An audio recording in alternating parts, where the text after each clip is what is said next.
mystère du vitrail. Chapitre 2. Deuxième partie. Charabia attrape une torche et l'attend à Sing Sing.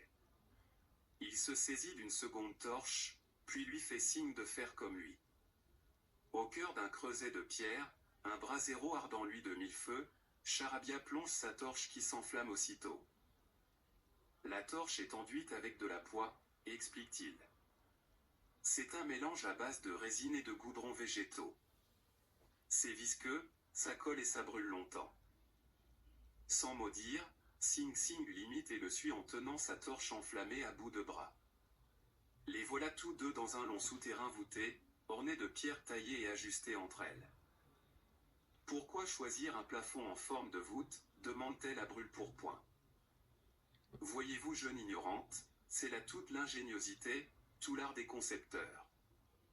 La voûte utilise le principe des forces contraires, elle n'en est que plus solide. Cela permet de soutenir des poids énormes, sans jamais s'écrouler.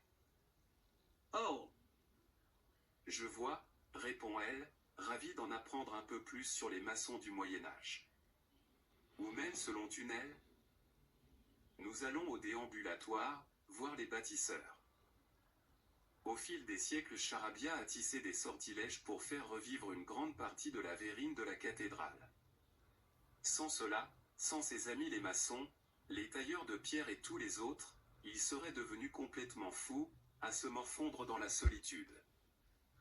Charabia parle par énigme, il se montre plutôt avare de détails et il ronchonne à chaque fois qu'elle le ralentit. Quelle que soit l'époque, les donzelles ne savent pas s'acoisser, marmonne-t-il tout bas. Fort heureusement, Sing Sing n'entend pas ces récriminations, sinon elle se serait offusquée d'être considérée comme une pipelette, qui ne sait pas se taire. Après une bonne centaine de pas, 2 coudes et un croisement que Charabia évite soigneusement, les voilà tous deux arrivés à l'entrée d'une vaste salle. Celle-ci est éclairée par une lueur diffuse, semblant venir de nulle part.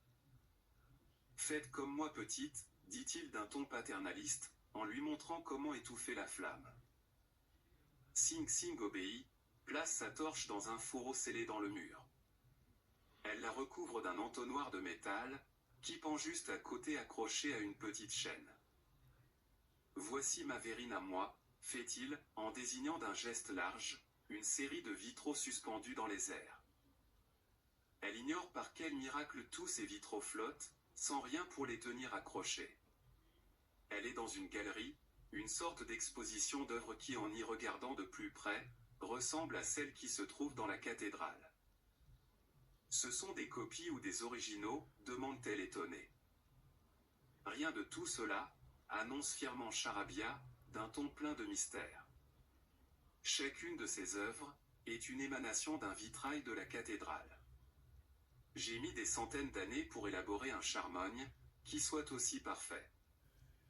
La moue qui s'affiche sur le visage de Sing Sing et ses yeux ronds, montre à quel point elle ignore tout de ce qui touche au charme et sortilège. Dans sa tête, elle pense que cela ne tourne pas rond, qu'elle fait un mauvais rêve, la magie cela n'existe pas. Elle va se réveiller. Ferme les yeux Sing Sing, pince-toi, marmonne-t-elle à voix basse. La sorcellerie, ce sont des histoires pour faire peur aux mômes. Que nenni jante damoiselle, raille Charabia en sautillant sur place. Ce qu'il s'amuse, de voir ce joli minois hausser les sourcils, faire une moue dubitative, s'étonner de ses dires. Il la trouve plaisante, même quand elle grimace. Ça le met en joie, le hasard a bien choisi. La suite de cette histoire ne saurait tarder. À suivre.